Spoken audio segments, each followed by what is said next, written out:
And welcome back to Scarred for Life, the podcast where we open up old wounds by looking back at the films that scared us as kids. I'm Terry. And I'm Mary Beth. In each episode, our special guest brings with them a movie that traumatized them as a child. This week, our guest is Pierre Tsigaridis. He is a director, cinematographer, writer, and producer whose debut feature film, Two Witches, is currently available on VOD. Welcome to the show! Thank you for having me, guys. Thank you so much. Thanks for joining us. Boy, I can't wait to talk about the movie that you brought. But before we do get that far, let's take it back to the very beginning. How did you get introduced to horror? I like to tell people that I've always been, I've been like into horror or like into spooky stuff as a child ever since I could remember. So okay. It's kind of pretty vague, I would say. I would always look for monsters in, dark corners of my room when I was a kid. So I've always been like interested in the spooky aspect of everything. I felt like it was like the most entertaining aspect of things. Like, some people would say humor is more, is entertaining. To me, it's like the scare is what really stimulates me creatively, artistically. Honestly, for some reason, I don't know, but I've always been really interested in that. So then quickly, my interest for horror films, was triggered very early on. Too young. That's why we're here to talk about some scarred memories. But so I would always try to sneak in whenever, watch some movies on VHS that I was not allowed to watch. Yeah. Do you remember the first horror movie that you saw, or the one that kind of like leaps out in your mind? So the very first one that I was obsessed with was Scream. Okay. And I'll go back to that when we mentioned The Devil's Advocate, because when I watched The Devil's Advocate, I had already seen Scream, and I thought that I was like, that I had all the package I needed as a very young. I was probably like, it was like 1997, so I probably saw it in 1998. So I saw movies when I was too young. A lot of movies when I was too young, because I was born in 1991. So okay, wow. I saw some pretty graphic movies when I was like 6 or 7 years old. The very first memory is, I think it's very vague, but it's when my dad was watching Dracula, the Coppola one. Oh, wow. And I love this movie too. Keanu Reeves again. Yeah, Keanu Reeves again. With another terrible accent. Yes. Yeah. But I remember I was not watching it. I was just passing by, and I was trying to sneak in behind him. And it was like the scene where Dracula is like turned into a bat in the maze. Great scene. Oh, so great scene. I was not allowed. I was like really young. I was really, really young, and I was not allowed, but I just trying to, see a few shots. And I was like, I was hooked. So then I couldn't really see the whole thing. I saw the movie eventually later. But that was my first cinematic memory of a horror film, is like a maze, dark, foggy maze with a woman running after, like, being chased by some like hairy creature. Hell yeah. Wow. That's incredible. What a start. Yeah. Like I'm always thinking about like my first introduction to horror was Dracula, but we're talking 1930s Bela Lugosi Dracula. So like it's wild to me when because I mean it's such a benign movie now, right? When you think about the 1930s, and so Dracula, Francis Ford being like the first kind of horrifying images that you would see from a horror movie is wild. It's pretty spooky. I mean, when he's the makeup is really good too. When he's like as so a bat. good. Yeah. Other than that, my first film ever that I watched and loved, and the first memory is Jurassic Park. It's not really a horror film, even though it's a little violent for a scary. kid. It's got some scary moments. It's scary when Laura Dern needs to put the power back on. Yes. That's scary. It's a great moment. Yeah. So that was my all-time favorite, like, non-horror kind of movie that I always go back to, and that's my first memory of like dinosaurs. But that was really, really young, because that was like probably in France, it was 1995 when I saw that, and I was 4 years old. Yeah. I saw Jaws when I was 4. So, yeah. Yeah. Just kind of throw you in the deep end and see how you... Yeah. But you said you were... It's hard to swim after that. I know. Oh, God. It's hard to learn how to swim. But you said that you were really obsessed with Scream. What other movies, like, were other scary movies in particular, were you kind of, like, really into when you were younger? Well, I got really into Scream and then into slashers. I feel like because I was obsessed with the idea of the mask, and I can see Ghostface behind you. By so I think my interest was Scream, and then from Scream, you have like the Halloween and the Friday the 13th and all that. But Scream was a little shocking to me a little bit, especially the opening scene when I was a kid. But then I think I was immune after that. I was like really enjoying all of the Halloweens and the Friday the 13th and the Nightmare on Elm Street. But then the Devil's Advocate happened shortly after that. And my other interest, I think, was like more like the spooky, supernatural devil or ghost stuff that happened more in the 2000s, when like the Japanese movies started to really take over. That was like a new scare. Like The Ring, the Ring terrified me, like it terrified a lot of people too. So The Ring, anything that had that kind of stuff. And obviously the Exorcist, but I waited a little bit when I was a kid watching The Exorcist after I got my ass kicked by the Devil's Advocate. I was like, I'm gonna take a breather here. But eventually, I love The Exorcist. And I love another movie, The Exorcist 3, I love. The Exorcist 3 is really good. Which is kind of what? I still need to see that one. I've seen 2, but I haven't seen 3. Yeah. Okay, no, watch the 3. It has some vibes of The Devil's Advocate in the sense that it's like this 90s, super 90s to me, devil thriller oriented movie that has some spooky scenes, some really spooky iconic jump scare, right? Yeah. Arguably the best jump scare ever for me. Huh. Just let alone you should watch it just for that. Well now I really have to watch it. Yeah. And the acting is really good. Too. Yeah. No, the acting is really good. Also, like George C. Scott, who plays he elevates the film to more of a he elevates the film like Al Pacino would elevate, or like Charlize Theron elevates the film for The Devil's Advocate, where it's like, I'm watching something, but it's got like these big name actors that hell yeah, they play really well. Their performance is really strong, so it's like it's even more engaging, I feel like. Yeah. You said that you always kind of been interested in horror and spookiness. Were you a scared kid growing up? Did movies and things scare you, or were you pretty? I don't think so. I think, and my mom would what's it called? She would approve. The movie that really kicked my ass was The Devil's Advocate, because, and I'll go into more details exactly how it happened. But other than that, I was the guy watching like Texas Chainsaw, Alien, all those movies, and I was like during recess, during elementary school, people would listen to me like, oh, what have you watched? And I was like, okay, guys, let me tell you what happens in the Texas Chainsaw Massacre. You were that kid on the playground. Yeah. That's so cool. You were the kid. They're like, explain the horror movie to me. That's so cool. Because my dad would quickly let me watch pretty much anything. So I was usually the kid that had seen the stuff that other people wouldn't be, allowed to see. Hell yeah. Were films important for you growing up? Was your family a big film? Yeah, I think so. Yeah, I want to say I started so when I saw Scream, I got like so hooked with the opening scene. I thought it was so well done. I don't know. I don't know what something triggered, like the visual aspect, the kind of like theatrical aspect of how everything is built together that leads to the murder, from the call to the little creepy things that the killer, says, to the questions, to the murder. I wanted to redo that. Yeah, that popcorn. Everything is perfect in this scene, but I wanted to recreate that for some reason. So I quickly had the film kind of like desire to do. So with my brother, I would have the mask, and we would, with an old camcorder, we would redo some Scream like reenactments, or we would come up with new scenes, or I would always be the killer, so cool. Which was funny because I was like the little brother, so I was like super short. Hell yeah, that's amazing. But yeah, so very early on, I wanted to replicate what I was seeing. Cool.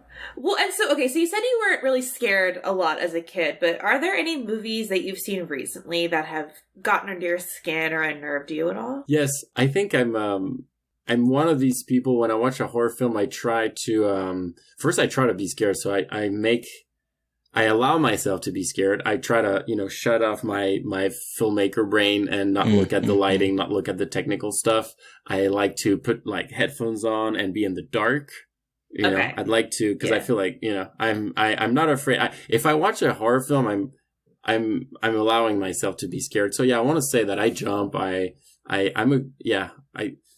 cry sometimes if I see an emotional scene. I'm an easy viewer. I'm not like, I try to really be immersed in the story. So lately, what's the movie that spooked me? Hold on, let me see. Grab my phone. I have a list of films usually that I watched recently. But I'm pretty, I mean, I like to admit sometimes I'm not the kind of person who's going to pretend I was not scared if I'm scared. Yeah. If that makes sense. I always find it hard, especially when we're kind of critiquing films or, looking at it analytical, to like give myself over to a film a lot of times recently. But like there have been some for me recently that have really gotten under my skin, like Smile or Barbarian. I have not seen Smile yet, and I need to. Barbarian made me jump for sure. Barbarian made me jump. Barbarian, it worked for me. I really allowed myself to, Barbarian was like spooky, for sure. Mm-hmm. There was one movie that I thought was good, and not a lot of people talked about it, was this movie that I saw in the theater a while ago, but I think it was in 2022. It's called Cursed. This kind of like werewolf movie. Oh yeah. That movie spooked me. Like the dream sequences with the weird scarecrow, and I felt like that was a good movie that not a lot of people talked about. I was like, I remember seeing that back at Sundance, and was it 21 maybe? Yeah, it had a different name. Yeah, pieces, something about eight of silver. Eight for silver. Eight for silver. Eight for silver. Yeah. And they call it The Cursed, yeah. Hold on, let me see what other movies I've seen 2021, 2022. I saw something, I saw too many. And a movie that spooked me. The one, it didn't really spook me, but it made me go like, oh, what the fuck, was the movie on Shudder called, what's it called? Don't Speak No Evil. Oh yeah, this kind of Danish movie. Yeah. Oh, that one's fucked up. Mm-hmm. That one is very fucked up. I was that like, is fucked God up. Damn. Oh yeah. It's been a good year for stuff like that. Yeah, that was like a good. It triggered some reactions from me for sure. Yeah. I haven't been in 2022. I haven't been super scared.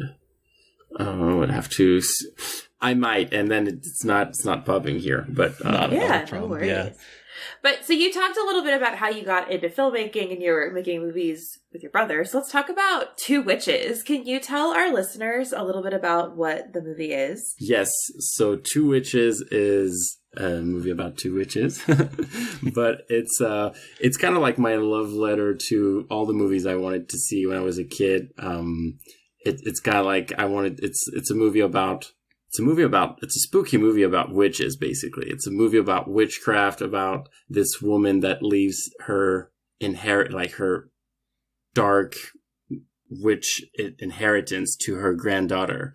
And it triggers some spooky stuff happening. It's a movie that's hard to describe, and in a lot of reviews, a lot of people describe it in too much, and not that I want to compare it to Barbarian, but I feel like it's a movie that if you don't know anything about it, it's just good to go see it and not because it's two stories that are loosely connected, and I think it's full of surprises because the structure is unconventional, and so it makes it kind of a cool, surprising ride, in my opinion.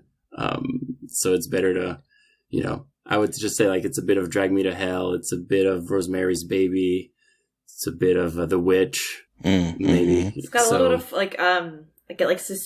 quasi Suspiria, and with sprinkled with some Suspiria. So then that's it, I would say. I was going to ask because you said that it was sort of the kind of movies that you wanted to see. I was getting sort of like a European, maybe Italian horror theme from a lot of the techniques employed in it. Was that intentional? Do you like Italian horror and giallo and that kind of stuff? Yeah, I love Italian giallo. I love European style films, and I feel like with Two Witches, since I also operate the camera and everything, I just generally was inspired by the European way of filmmaking.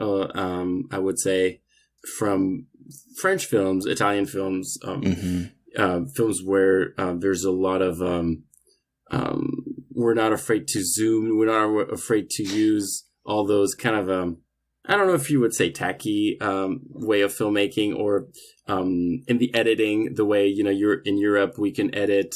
We don't follow what we call, maybe a Hollywood way of cutting things where, on American sets, I've been on sets and people are like, oh, this isn't going to cut. This isn't going to do this.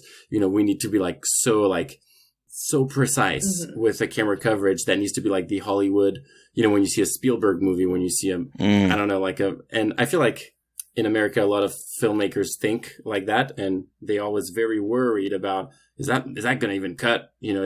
Where in Europe, we're a lot more loose. We're like, I'm trying to get the performance that I want, and then I'm figuring out how I'm going to cut. But it's not a deal breaker if I have like shots that are not supposed to be cutting together. And I feel like Two Witches has some stuff like that.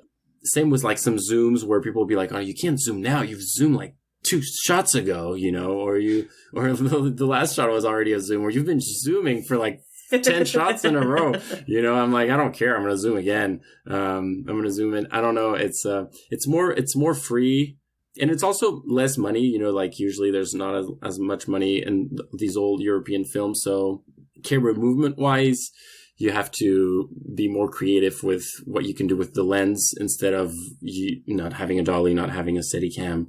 Not having a crane.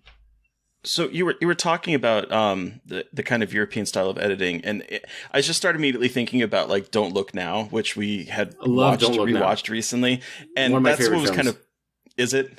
Yeah, absolutely one of my favorite films. A big influence for Two Witches, actually, too. I can see that. Yeah. Absolutely love Don't Look Now. Yeah, Don't Look Now. It's a lot of kind of like sometimes really jerky editing. The sex scene when they have sex, for example. The sex scene. Yeah. All those crazy zooms. I mean, the zoom. I think like The Conjuring kind of brought the zooms back in horror, and everybody was like, "Oh shit! Actually, a punch in like that is scary." I love zooms. I've always been like a zoom person, and to me, it's also a good way to be intimate with the actors, where I'm not telling them that I'm doing a close up. Sometimes, if I feel like they're, I don't have to cut and be like, all right, let's punch in. I can be more intrusive, and I can sneak in, and I can. I could, and then they would be like, oh, all right, let's do it again. Close up. I was like, no, I got it already. They're like, what, you did? You got the close up? I was like, yeah, I didn't have to tell you what I was doing. And I feel like the zoom makes you really sneaky like that. Yeah. Or it really enhances a performance too, in my opinion. Yeah. And so you talk about performances, and the performance by Rebecca Kennedy is like is so incredible. She's so fucking scary in this movie. We won't give it too much away, but she's incredible. So what was that like how did you find her and get her involved in the project? And then what was it like directing her and getting that just chilling performance out of her? Well, I'm really grateful to have her. She kicks ass. She definitely kicks ass. It's so great to have her. So how did she end up on the project? I have to thank Christina Cleve, who plays Rachel, Christina. And we were thinking about some other people, and it was not panning out, and she sent me a message, and she was like, I have a friend that I think would be perfect. So honestly, kudos to her for that. She said, I have a friend that I think would be great. And then she showed me immediately Rebecca's reel and Rebecca's like pictures, and I was like, yeah, I think she's great. But no auditions. It was like really kind of a last minute thing where you get lucky, where you get super lucky. And then the first day when we started shooting, we immediately clicked. Like she immediately understood the character, or at least the idea what the character was for her was exactly what I had written, really. So we clicked. Like the very first scene we shot was like the sex scene, which is not really the easiest. Let's put it this way. Right. But whenever I started doing like the close-ups of her and and I was like, I hope I'm gonna, find the right words to try to tell her what I'm thinking about this, and she immediately started doing, okay, I'm gonna try this, I'm gonna do this, let's try that, and I was like having the camera and I was doing things, and we quickly got some amazing stuff that was just the foundation for everything else. So after that, we quickly understood what the character was and how we wanted to take it further.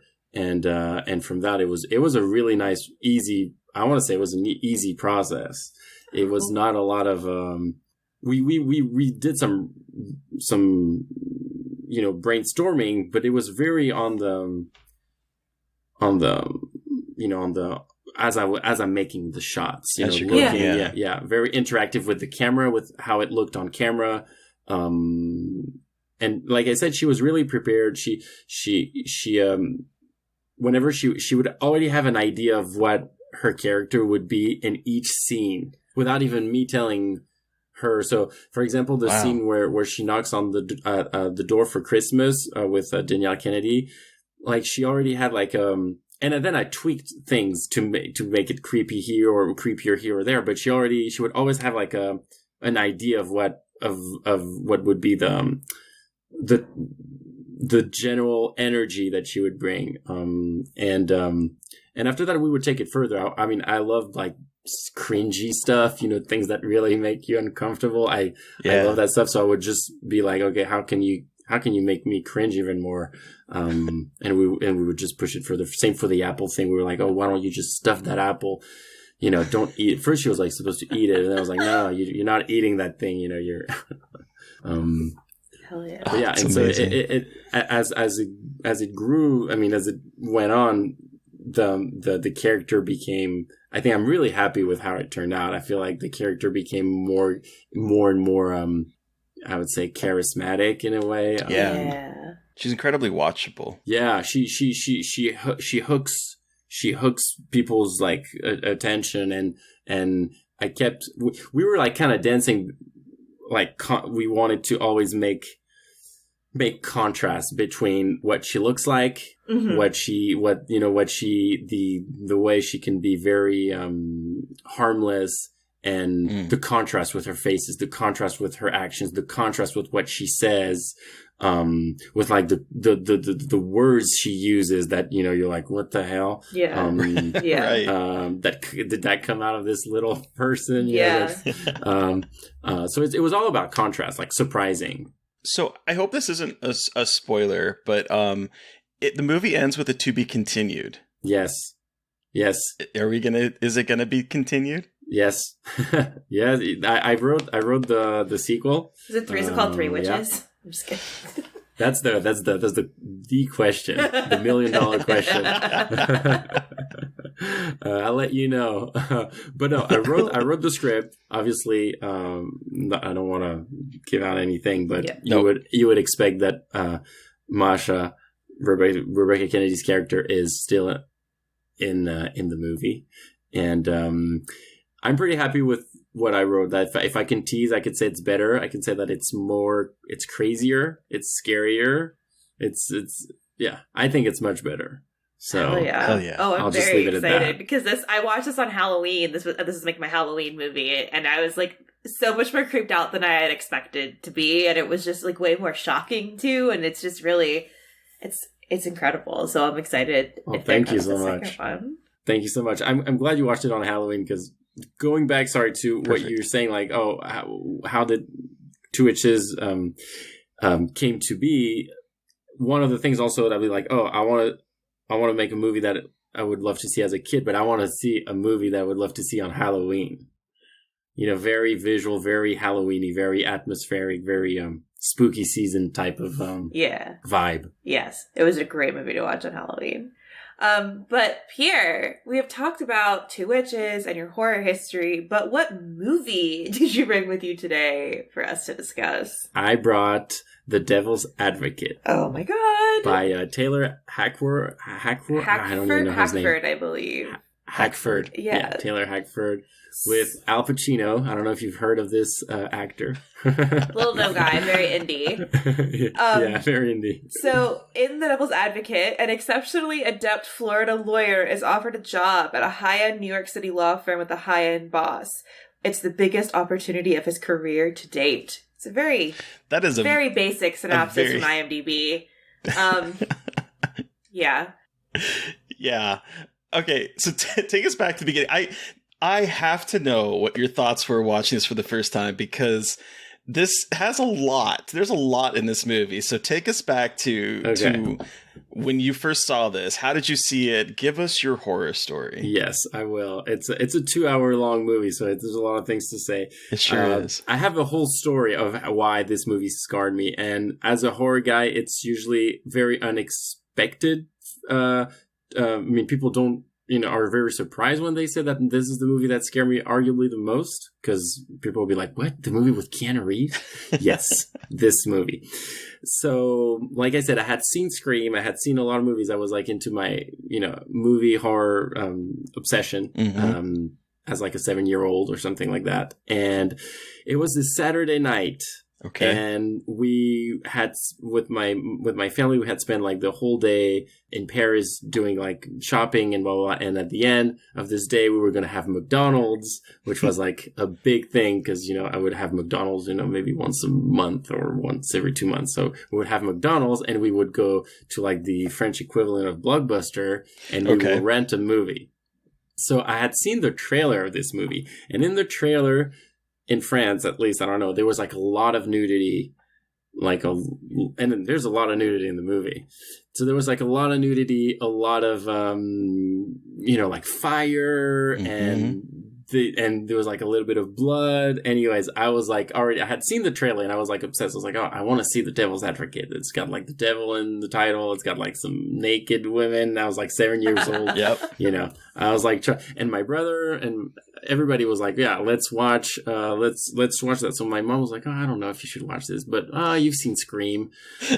I guess it's fine.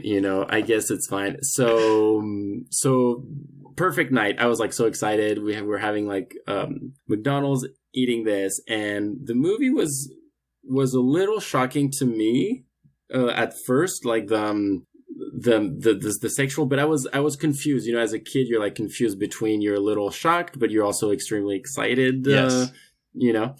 Yeah. So I was enjoying it, even though I was like, oh, it's maybe a little more serious than I thought, or more sexual, more sick, than I thought. Yeah. But then that scene, I don't know if I don't know if you guys would expect what scene killed me, but there's a scene, and I call it the dressing room scene. Yep. Okay. So, all right. So why did that movie scare me? And it's a big spoiler. It's a big spoiler. Yes, we're going to dig into all the spoilers. Oh, yeah, no, we're spoilers. Yeah. I think this movie scared me most than any other movie because it's a movie that it doesn't set the audience to be scared. It's like a 90s thriller film about like a lawyer and about like his career, and we know that okay, there's a baddie, blah blah blah, but it doesn't set the movie, the premise doesn't set to see demons. You don't open the movie and it's not The Exorcist. It's not Drag Me to Hell. It's not like demons. You're not going to see freaking demons in this movie. It's a Keanu Reeves, Al Pacino movie. And so you see this scene where Charlize Theron, she's hanging out with these two women that are the wives of attorneys in this law firm, and they're bored, and so they're trying out clothes in this dressing room, and and the setup of this scene is perfect. I mean, when I looked at it, I was like, oh, this movie was bound to freak me out, because first it's got like the sexual aspect of things. So she takes her top off, this woman, Jackie, I think and her performance is really good. I think she's like kind of like reassuring, and she's charming, but something's off. Yeah. She's like kind of hypocrite, but you can't really tell. And that as a kid, I would still feel that thing. So, but she takes her top off. So me as a kid, I was like, I'm seeing, women's breasts on Saturday night, like it's, it's like a very unusual.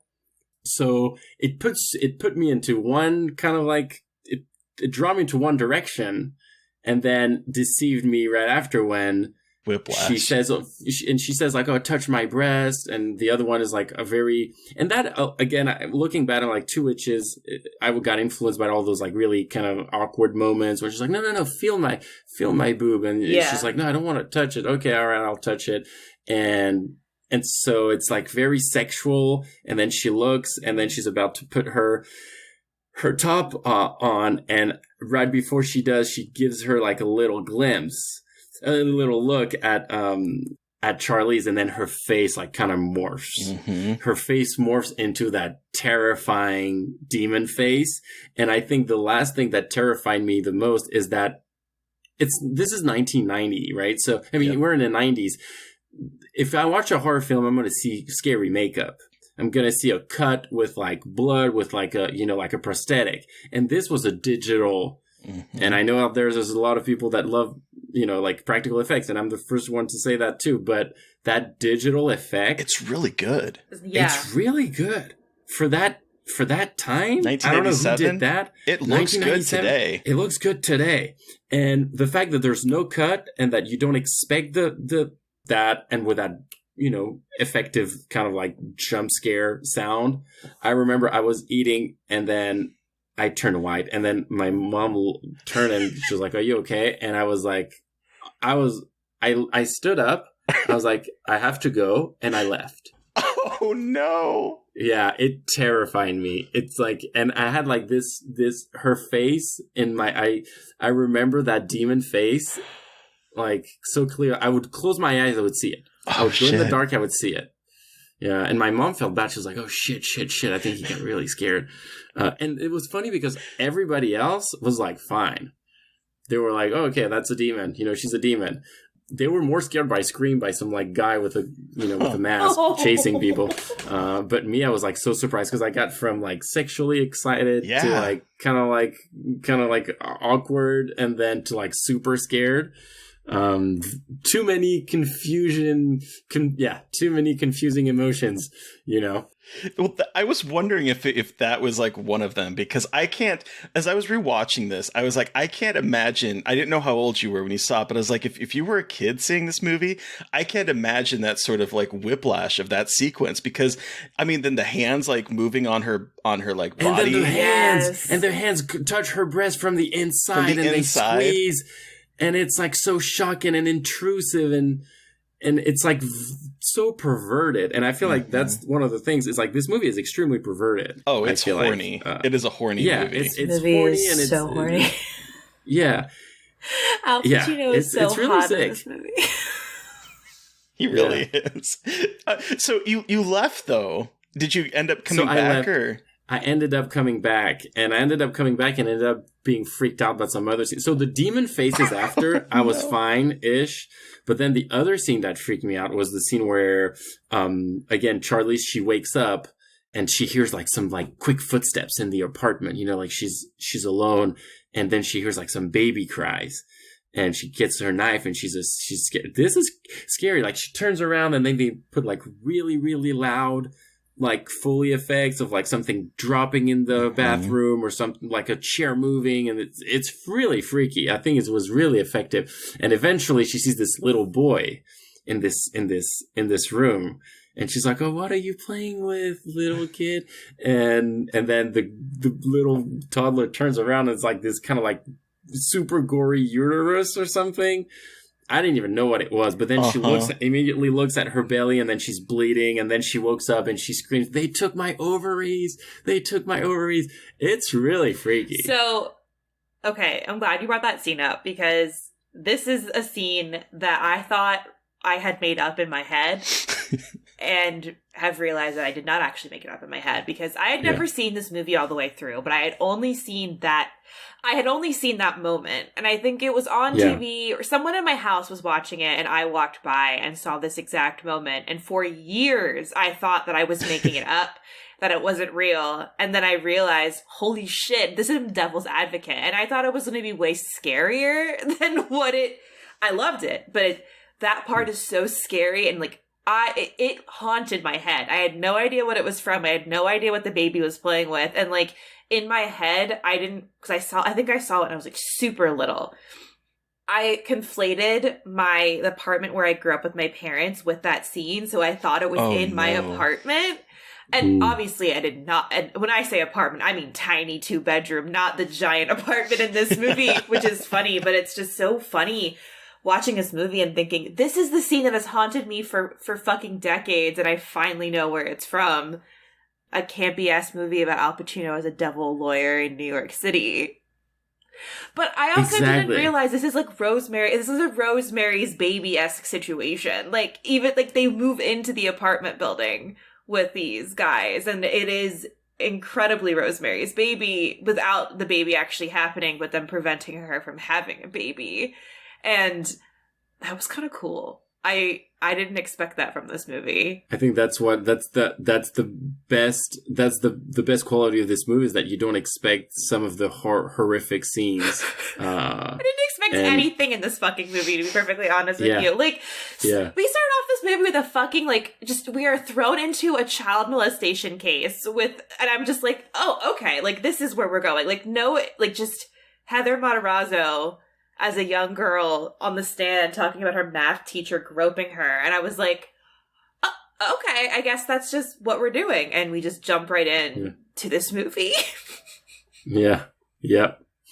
No, this movie, I when I rewatched it as an adult, I even realized that it was tackling even sicker subjects than when I was a kid. When I was a kid, I was more like scared by the graphic aspect, but I was still, it's really sick when they use the whole themes of the movie, you know, like what you let people get away with, and it's quite philosophical, and you see the ugliness of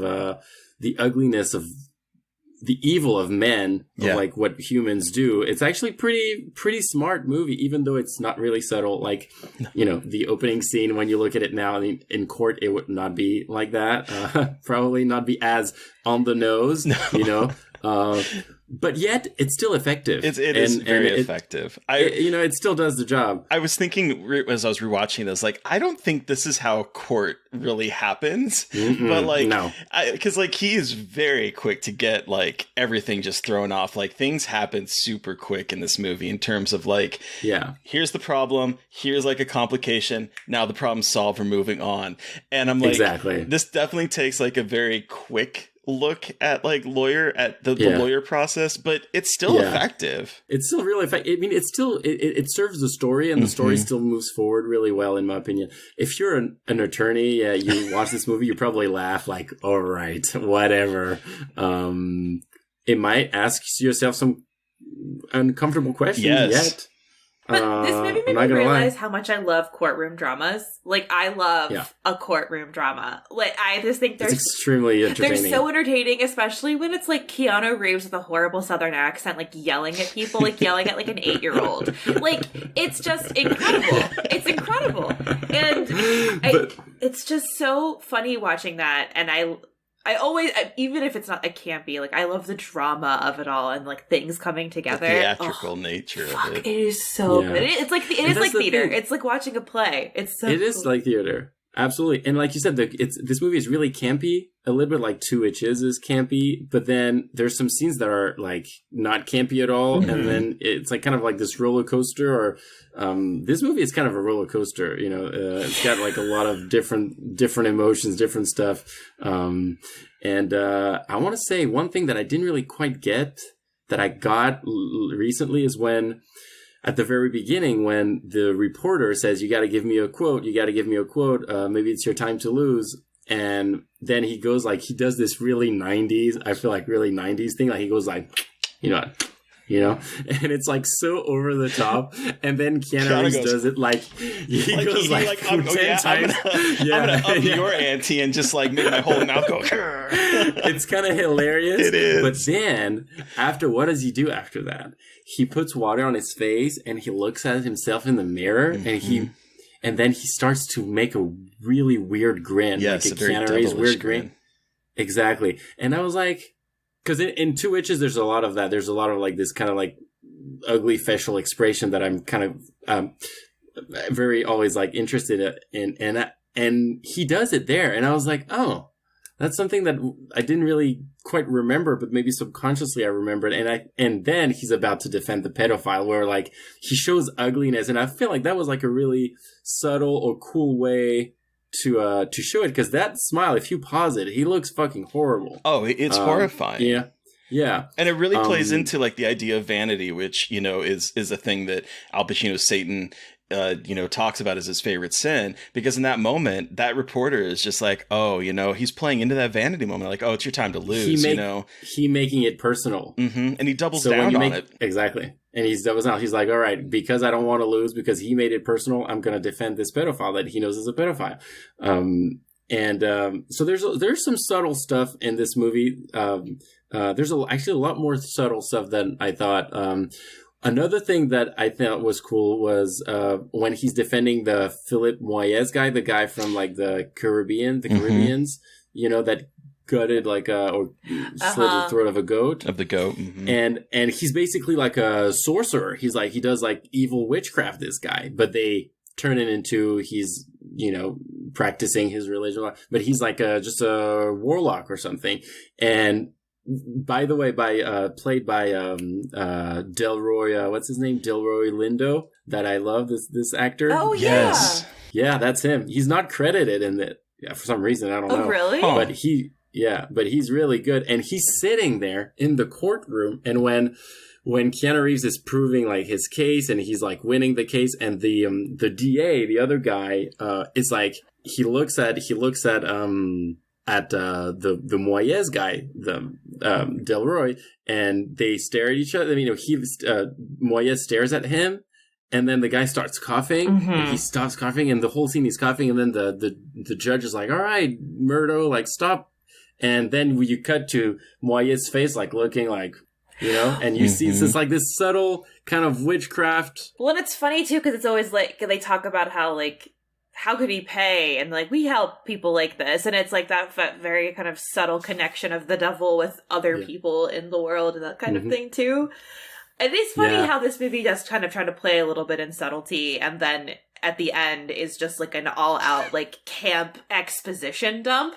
But that's why it's so fun, because like Terry and I talked about this, like the first hour is really just like a drama about a guy moving to New York and like him and his wife adjusting to a very different lifestyle and like moving into this apartment building and painting walls and having long hours. Like it very much is a courtroom drama, marriage drama. Well, I was thinking as I was rewatching this, I was like, you know, courtroom dramas were very popular in the 90s with because of John Grisham, like The Firm from 1993, The Pelican Brief, The Client, A Time to Kill, The Chamber. Like all these movies are coming out either at around the same time, like The Rainmaker, or like right before this movie started, you know, coming out. And so this first hour plays almost like a John Grisham novel in a way. Like maybe it's not as lawyerly in terms of the actual courtroom drama, but it plays like we're watching a lawyer moment. And then at 56 minutes in, that is when like it's the dressing room. And it's like all of a sudden, because when I was telling freaking dressing room, I know, and when I was telling Mary Beth, I was like, because it's a long movie, and it's like I had to watch it over 2 days because of the time commitment. Yeah, me too. But I was like, 56 minutes in, right there is a perfect time to stop, because that first hour is literally just a courtroom drama, and then it's like the next hour and a half is like adding in all the supernatural and basically unraveling everything that we had seen before. Yeah, well, that's why it scared me. That's why it caught me off guard, because the first hour, it's like it was entertaining, but it's not the movie I'd expected it was. Right. And then if the dressing room was like maybe a scene, that would appear 10 minutes in, maybe it wouldn't have scarred me that much, but it leads you into like this false expectation of what you're going to get, and then it just like changes on a dime. Yeah, and when I look at horror films, I'm like, maybe this should be done more often. Like maybe really mix genres and make it not a horror film, but then have like a terrifying scene in the middle, and they don't really justify, they don't advertise it as such. This movie happens to have a really scary scene, and that's it. Like for example, there's this movie. I don't know if you know the movie. It's called Amour. The movie by Haneke that won the like Palme d'Or. Oh Jesus, that really really sad one. About the old couple. The old couple, yes. Oh, I don't know if you've seen this movie. I haven't seen that one. Well, it's a really drama, like dark. Really sad, really, really dark and depressing, but it's not scary. There's one scene that's scary, in my opinion. It's like when the guy's brushing his teeth, and then he's actually in a nightmare, but it doesn't. Oh yeah. We don't, and he hears like a knock on the door, and I'm not even going to tell you more, but he hears a knock on the door, and he's going to go check it out. That scene is creepy. But it's not a horror film at all. And it's just one scene. That scene scared me because I was not expecting it. And no one expected on like a award-winning Palme d'Or movie. Yeah. But there's a freaky scene. So I feel like the devil's advocate for that is really effective. And then when the supernatural creeps in, it creeps in, I think the amount of like fantasy, like when it's really well like sprinkled, I feel like. Because it was another scene that made me very uncomfortable. It's the scene when I think, when is it? Hold on, the timeline. I think it's right after she says they took my ovaries, and then he's like, let's make a baby or something. Yes. And then they have sex, but then Keanu Reeves, like the editing is so well done because she morphs into the Christabella, the other. Yeah, exactly. And he's like aroused, and he's like changing energy. He's more into like a much more like, more like aggressive and sucking on toes. Aggressive. Exactly, sucking on toes, maybe asking for like some oral sex that would not be appropriate with his real wife. And then she's like, and then it cuts to Charlize Theron's like tear-soaked face, and she's like crying on the floor, and I'm she's just like, "What are you doing?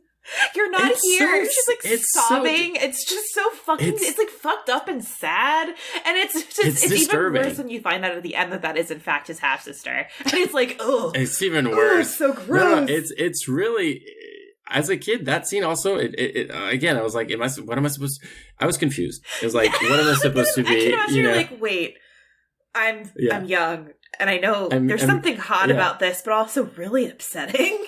Which I feel like is most of this movie. I felt guilty. A little bit. Interesting. Well, okay, so this movie is pretty horny, and I did not realize how horny this movie was because at the beginning, like Charlize Theron and Keanu Reeves have an incredible chemistry in this movie. They have so much chemistry. Like, Keanu Reeves is a hit or miss actor for me. I love him so deeply, but like his performances are kind of like mixed sometimes. And I think my theory is that I think it's hard to direct him. I bet he kind of seems very like cool and laissez-faire, and it's hard to get like a convincing emotional performance out of him. But in this movie, he has this chemistry with Charlize Theron. He like pulls her earring off with his mouth. Like that kiss at the beginning when he is just like necking, and then he like is sucking on her ear, and then the earring comes out. I was like, oh my god, like, this movie is so sexy. It's so hot. They love each other so much. And I think it makes it even more upsetting as you watch her like kind of downfall in this movie, and you watch her look like she's losing her mind, but is being manipulated by the devil. And it's so, because like they really do establish like genuine love and connection between these two people. And it's just so upsetting to see that fall apart in a way that I wasn't expecting. And it does fall into that like crazy woman trope, which always frustrates me, of like, she's crazy and she has to die because she's crazy. But she was right the whole time? Yeah, she's like, they took my fucking ovaries. And he's like, no, they didn't. And like, hey, the guy fucked me and raped me in the bathroom, and I'm covered in cuts. And he's like, he was in the courtroom with me. You're fucking crazy. And like he puts her away, basically. And he puts her in a mental hospital. Just so I mean, I know it's the 90s. I know it's like common, but it's always so frustrating seeing that when you're just like, God damn it, this trope is so infuriating. Especially because like, I feel like she does have And again, this is probably the point, but she feels so much more on his level at the beginning. Like, they feel very equal. They both, like, kind of know what they're doing, but they're happy about it and, like, just trying to, like, move their way through life. And it because she knows. she's like... she knows that he defends bad people. Well, she's okay with it. She says that when she's, like, in the hospital. She's like, I can't look at myself in the mirror. Like, all of the things that we did to, like, we just turned another eye because we wanted money and material things. And, like, look at what we've become. And again, like, it's so fucking heavy-handed, but it works here because this whole movie is pretty heavy. Like, we've talked about subtleties, but it is a pretty heavy-handed movie. It's like, look, it's pretty on the nose. The lawyer is Satan, and they're all bad people. Like, but it's works. It's really on the nose because it knows what it's doing. It's not trying to be like self-serious. Like, it knows. And I think the fact that I think the fact that it's kind of like fantasy-like and that there's demons and the devil, it makes it easier to accept. If it was trying to be super realistic, it would be terrible in my opinion. But Charlize, I think she steals the show. Oh, she does. Her performance is really good. Yeah, she's amazing, incredible in this movie. Yeah, I have to ask though, when you were a kid and you got to the scene where she's in church and she throws off her robe, I was shocked too. Yeah, again, same thing. Sex and violence. Same thing. Confused a little bit, like kind of like looking at her like, oh, she's really pretty, but then at the same time, it's like, this is really wrong. It's kind of making you feel guilty as a warrior, audience, you know, because you have the shots of like the body, and again, like you said, it's the 90s. You're objectifying women's body like crazy in this movie. There's like pretty women everywhere, naked. You see like so many lots of boobs, naked women, so a lot of boobs. And me as a kid, since I was disturbed, I was a little bit, like I said, I would be guilty. I was like, oh, like it's playing too much with like my senses. But it's effective. It's very effective. And also, go. No, go ahead, please. I was going to say this movie is really long, but it scared me so much halfway through that then I was dreading anything that was going to happen. I feel like that's also the main purpose of a scary scene, is to just makes you scared for the rest of the movie. A little bit like in The Ring when they open the closet and they see the dead woman with a face like that. It's at the beginning, but then you're scared for the rest of the movie and you're dreading, like, I do not want to see the scene like that again. And I feel like the Devil's Advocate is kind of the same thing with like the sex scenes and the scary scenes. But the thing with the sexy or the horny scenes is that there's always a little part of you be like, oh, you know what? I'm kind of down to see something else. Even though I don't, but I do. Like the elevator scene. I remember the elevator scene, for example. Oh, yeah. When he's like, hey, Kevin, don't you want to, fill me in on the case upstairs? And he's like, now. And then you see the two women in the background, like kissing each other and touching each other. And Al Pacino gives him the look like, yeah, like come upstairs. And he's like, and then he turns around and there's Charlize like looking at him like, what and his mom is there too. And his mom is there. And me as like a kid, I was like, oh my God, what's gonna happen? What is happening? What's gonna happen? They're kissing each other. And I mean, and you're like, I was like, as a 7-year-old, I was like, I kind of want to check out what's going on in that elevator. But I know that it's sick. And I know that the thing that was like also really confusing for me was like, I know that these women are demons. So I know that if, I was to fully be like, oh, I want to see them. But no, I know that they would scare me eventually. So all those like kind of like sex and demon, I feel like sex and demon would be the way to the way to describe these moments. So when I read the book first, okay, so I read the book, and I remember thinking I read the book maybe 3 or 4 times as a teen, and I was like, this book was really working for me.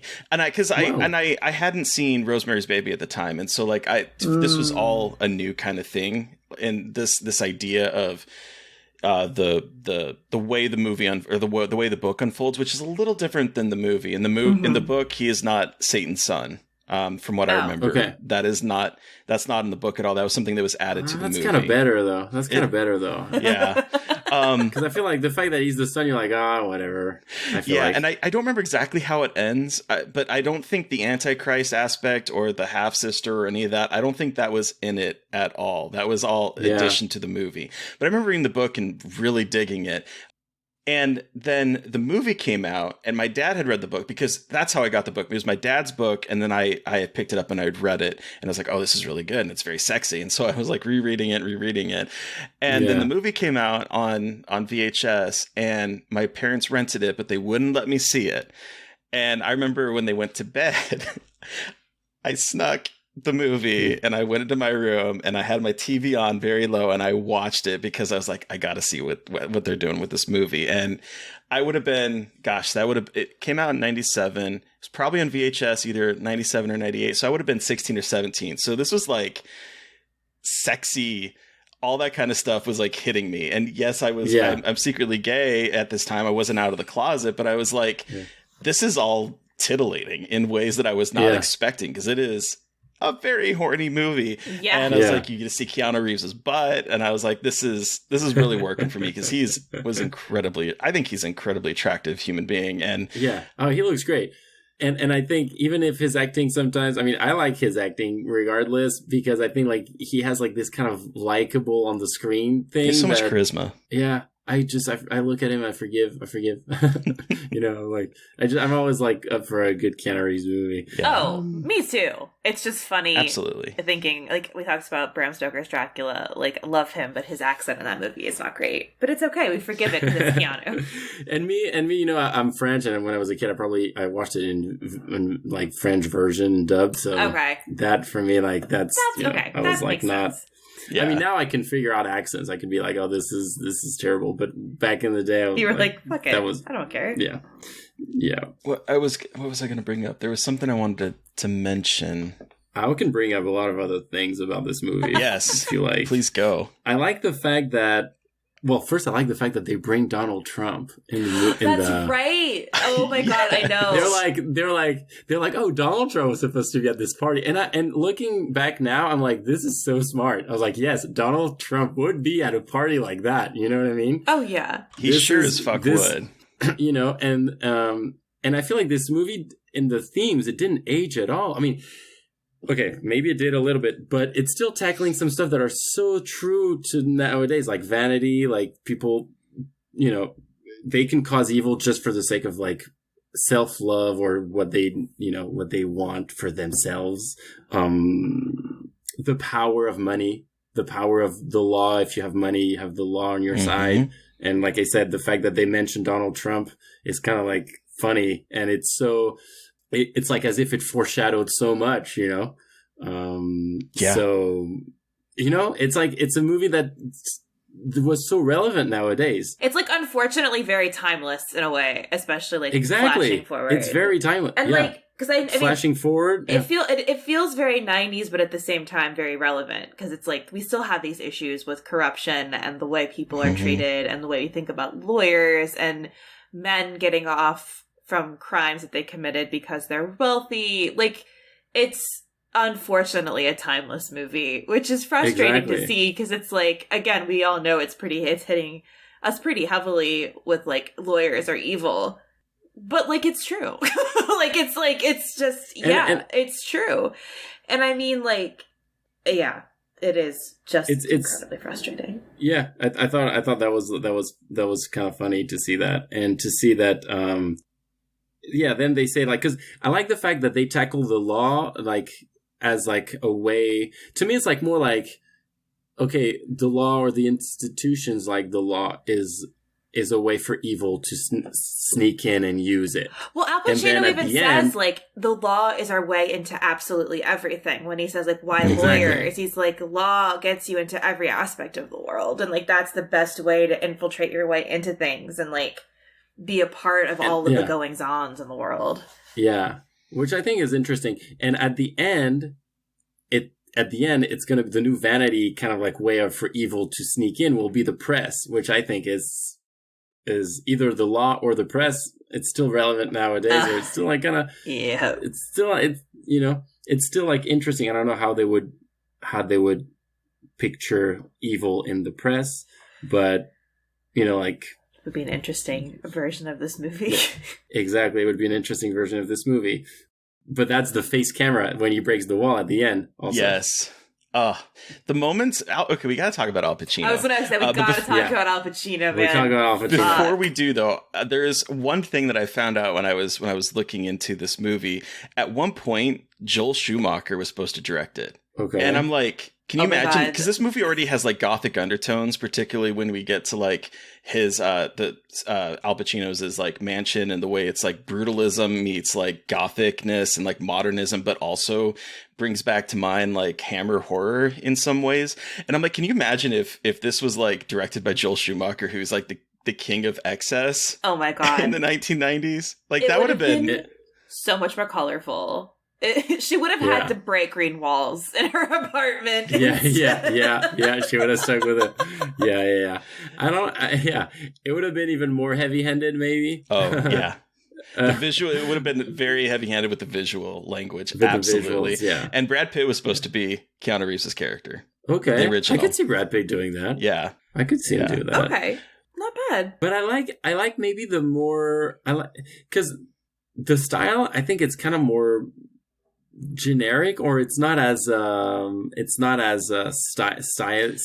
Yeah, it's not stylish, but I think it's at all. It's very much like kind of serves. Yeah, it's really 90s. I mean, I like the shots though. I think the shots, it's good camera movement. I think it's still really well framed, and it's like Hollywood standard. It's good, but it doesn't have like the real like big identity. No, which honestly, again, going back to the dressing room scene, I think the fact that the style of this movie is like this made the dressing room scene scare me even more. Yeah, because had it been kind of like goth over the top, I would have been like, okay, hold on, there's going to be some weird stuff. Mm-hmm. Whereas this is really, like you said, a courtroom movie from the 90s. Yeah. And maybe that was the effect too, was like, oh, let's just be kind of like straightforward with that and not do that.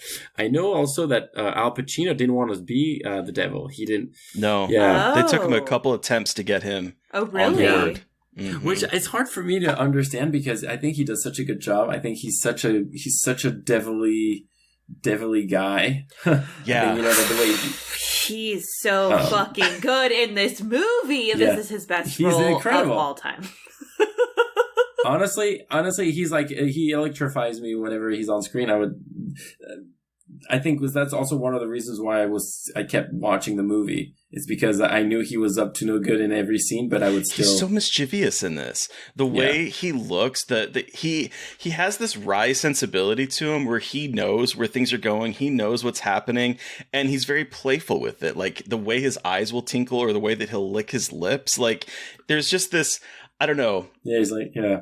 It's just, he brings such a different dimension to this film that is slowly becoming more camp as his performance continues, where he starts off as like, oh, he's just like a very rich, powerful lawyer guy. He's running this whole firm. But then like you start to see that kind of playfulness inject, whether it's the elevator scene where he's like his smile, his big like Cheshire grin trying to convince him. When he whispers something to this woman's ear and then he gets a blowjob at the party and like, then he stares at Keanu Reeves like, you see what's going on? He's like, you could have this too, man. Like this is, it's that kind of, I don't know. It just, he's electrifying in this performance. And he's also he's very sexy in this movie for some reason. There's something about him that just he's so hot in this fucking movie. He just carries himself like someone who knows he's hot shit. And it's so hot. Like, holy shit. And it's just amazing. And it's funny to hear that he didn't want the role because he really hams it up, especially in the back half when he's just like yelling about being the devil and like ranting for 30 minutes about the state of the world. I could listen to him rant forever. Oh, yeah, exactly. Me too. And it's so good, but it's so funny that he didn't want this part because he really fucking kills it. Like he's just he's amazing. I wonder what he thinks of it. Yeah. I wonder what he thinks. Maybe he hates it. Maybe he loves it. I don't know. I think this is one of my favorite of his performances. I'll be perfectly honest. And that seems weird to say, but it just, I don't know. He knows how to do a monologue too. And this movie gives him some really juicy monologues to go into. I mean, once we get to like that last 30 minutes, because what I remembered about this movie, I hadn't seen it since I had stole that tape from my parents and watched it in my bedroom. But I remembered a couple things. I remember the dressing room. I remember Charlize Theron in the church.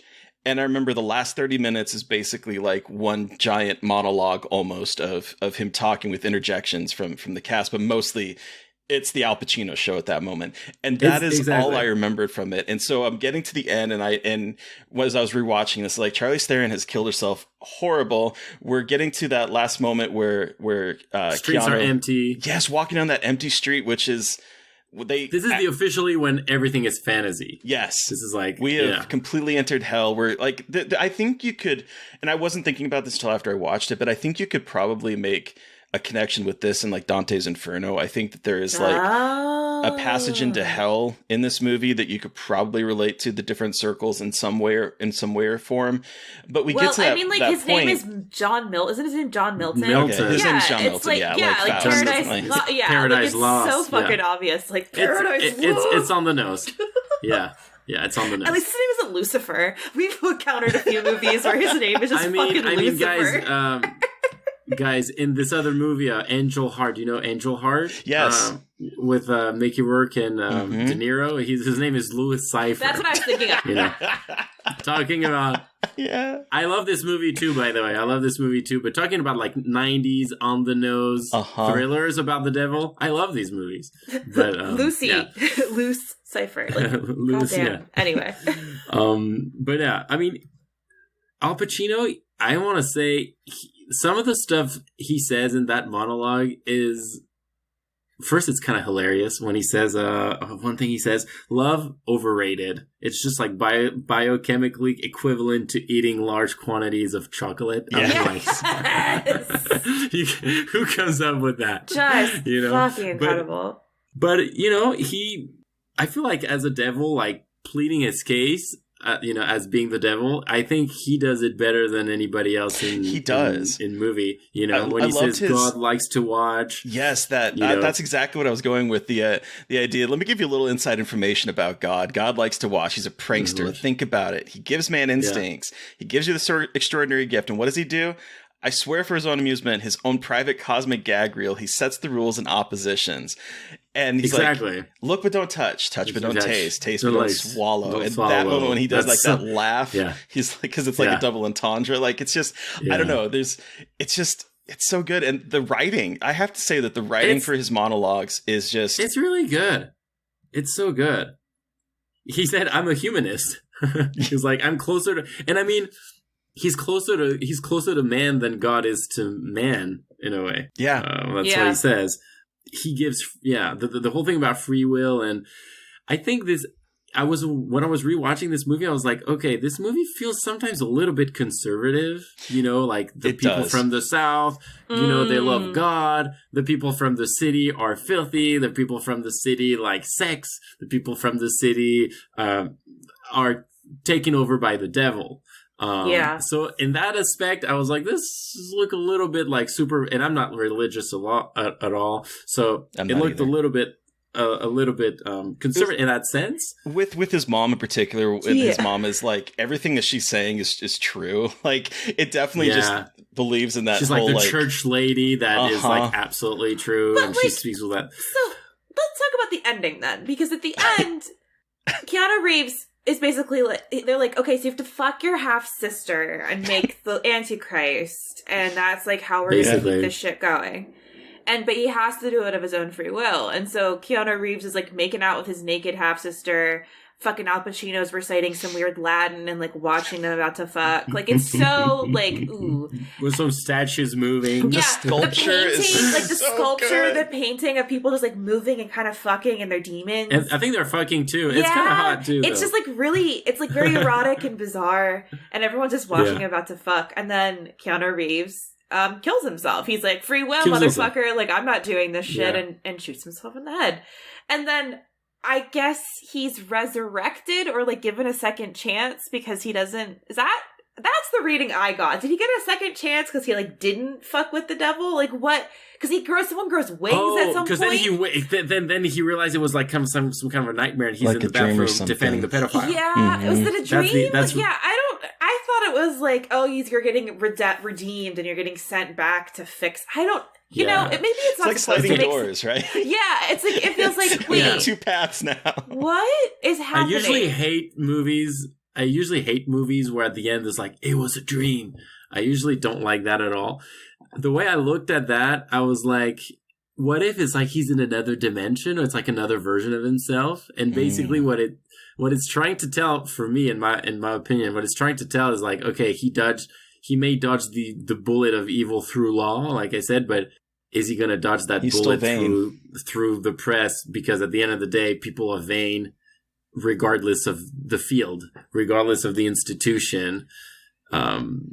Maybe. I don't know. So my funny thought that I thought of while we were talking is this a prequel to Constantine, when Keanu Reeves is hunting demons in that movie? Because this is where he learns that they're real, and he quits being a lawyer, and he just decides to hunt demons. It's like, I'm just going to slay some demons. It's the prequel to Constantine.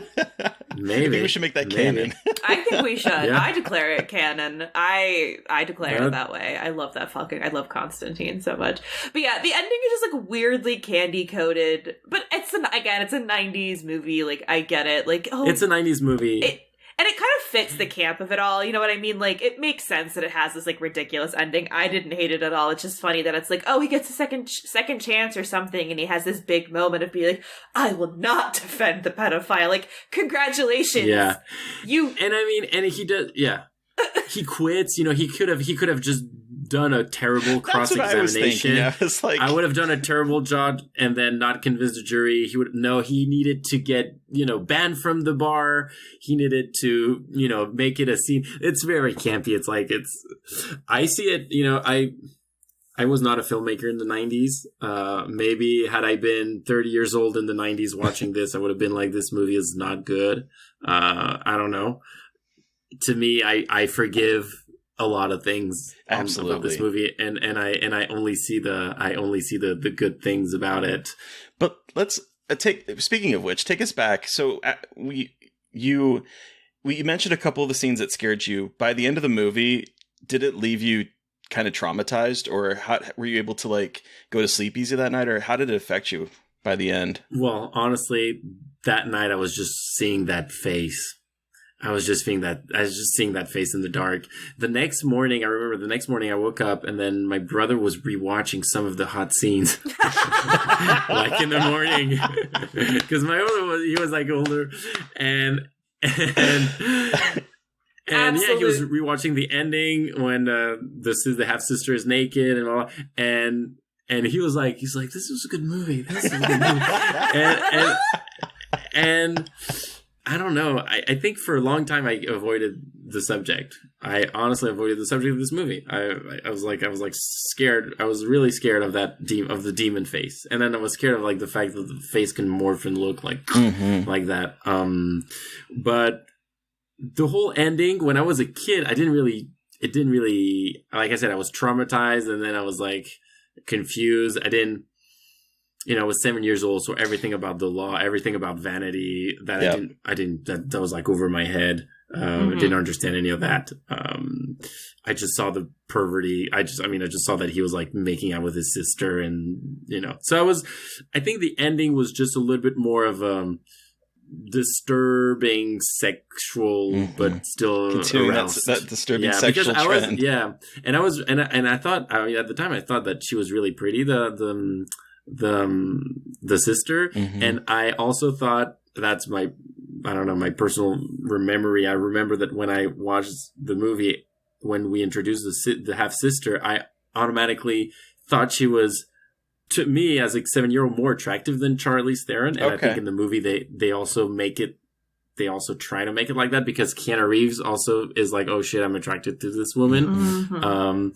So that, again, it didn't play in my favor, because I was like, I'm attracted to, because as a 7-year-old, you're still, you're already kind of like, you're already responsive to sexual things, I want to say. So I was already kind of, trying to figure out, that she was attractive, but then the movie was telling me not to. Yes. So it was kind of weird. And the ending was a lot of that for me. And the statues also. The statues were kind of like, I remember the statues that I remember that. The statues are it's so good, particularly. But it's such a good. When they're real at that one moment when they just like look at on the screen and it's just actually people dressed up in paint and whatnot. That moment is really good, and then we get the digital image, which I still think looks really good considering what they were working with back in the 1970 or 1997. I think it's really smart to have like the statues like that because like the traditional Greek statues, like it was all about the body. It was all about like like how could they make like the muscles and the perfect body and the blah blah blah, and now it's kind of like the standards of what's like a really beautiful body and like art, like traditional artistic things. And so me as a kid, I was really seeing those, I don't know how to explain, like those sexy scenes. It was a little bit like, oh, this is as if it was like a fruit that you're not supposed to eat in a way. And when he says like the devil, it's all about like the flesh and the desire from the from the earth, nothing, not forget about grace, forget about that. It's like very physical and very like your desires, your impulses and again, as a 7-year-old, that kind of speaks to you because you're discovering all that. Yeah. You're discovering that you have like those, and then like I said, as a 7-year-old, it's kind of weird because you kind of feel guilty. Then you kind of feel like, oh wait, at some point, like I said, I kind of wanted to get in that elevator. I remember that scene clearly. I was like, I kind of want to get into that elevator. I want to check that out. Yeah. I'm curious. But then I'm like, oh, is that the devil? It's like would I be easily convinced by the devil because I would get into that elevator? I would, and I think Al Pacino is like so sexy that he.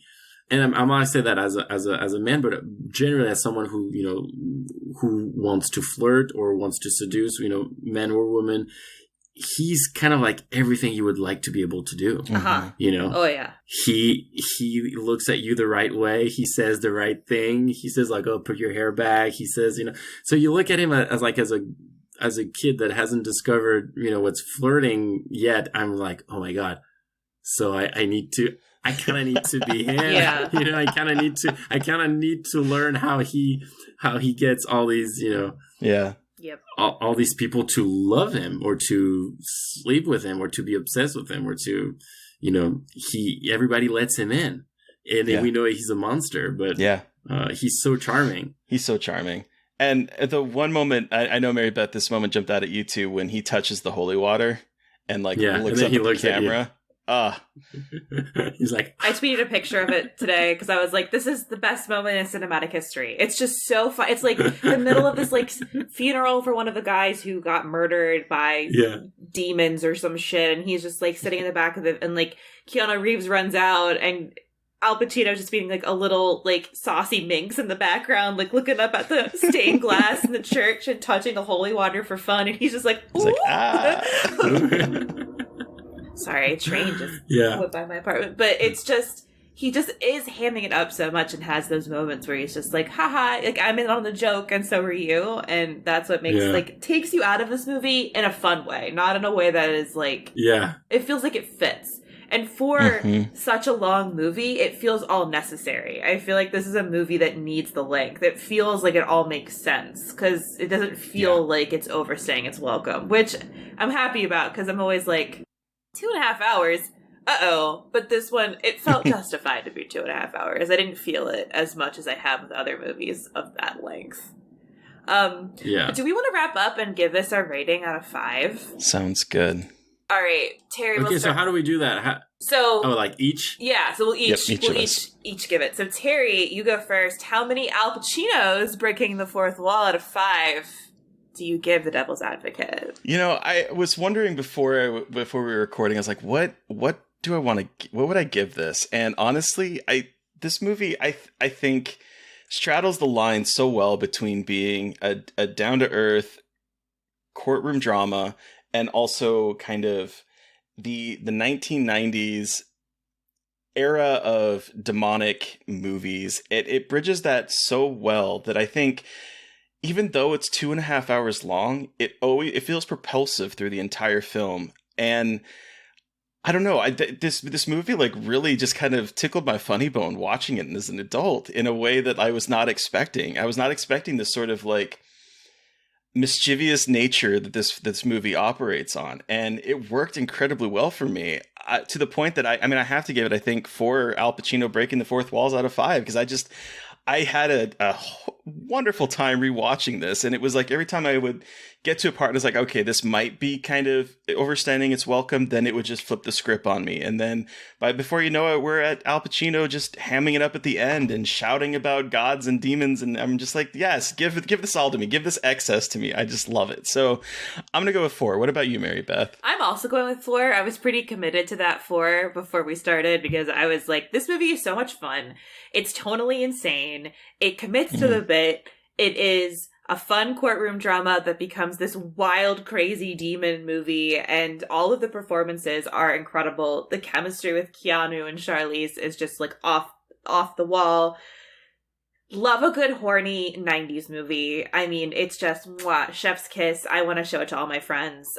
They probably won't appreciate it like I will, but it's like Al Pacino is like most of the stars too, or most of my rating here, because he just is having so much fun, and not enough movies let Al Pacino have fun like this. I feel like it's very serious, and he's a great actor, but watching him get to have fun in a movie like this is just so incredible, because he is such a talented actor. So to see him get to tap into that kind of campier, like over the top, like hyper exaggerated side is just so cool and fun. So yeah, it's 4 Al Pacino's breaking the fourth wall for me. And Pierre, you have the final word. What about you? How many Al Pacino's breaking the fourth wall do you give Devil's Advocate? I think I'm going to give a good 4.5. Hell yeah. Cool. And a half, because it's the movie that scared the crap out of me. So I have to give like an extra, just for that, kudos to the filmmakers for that.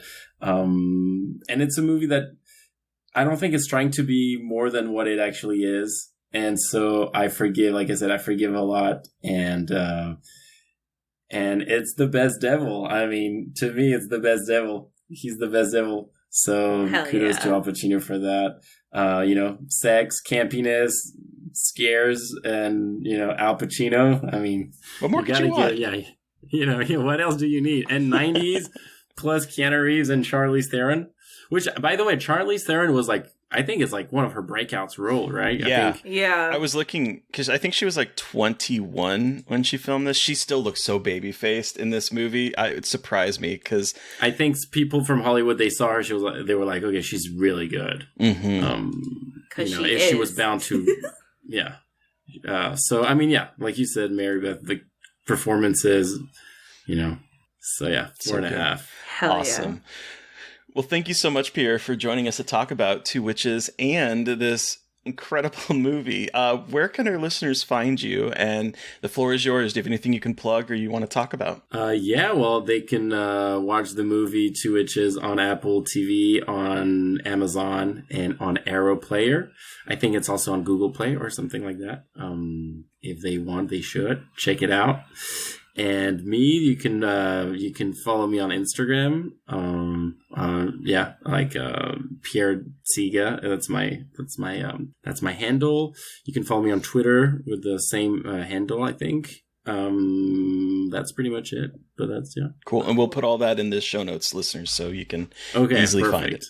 Perfect. So, listeners, you've heard from us, but we want to hear from you. What was your experience with The Devil's Advocate? Send us an email at scarredforlifepodcast@gmail.com or reach out to us directly on Twitter. I am at MB McAndrews. And I'm McGailey Dreadful. And of course, don't forget to follow the podcast on Twitter at Scarred Podcast. Please don't forget to review, rate, and subscribe, and sign up for our Patreon if you want to help support us. Please and thank you. Thank you to Eric Power for our artwork. Thank you to Sean Keller for our music. Thank you everyone for listening. Please stay safe out there, but most importantly, stay creepy. And until next time.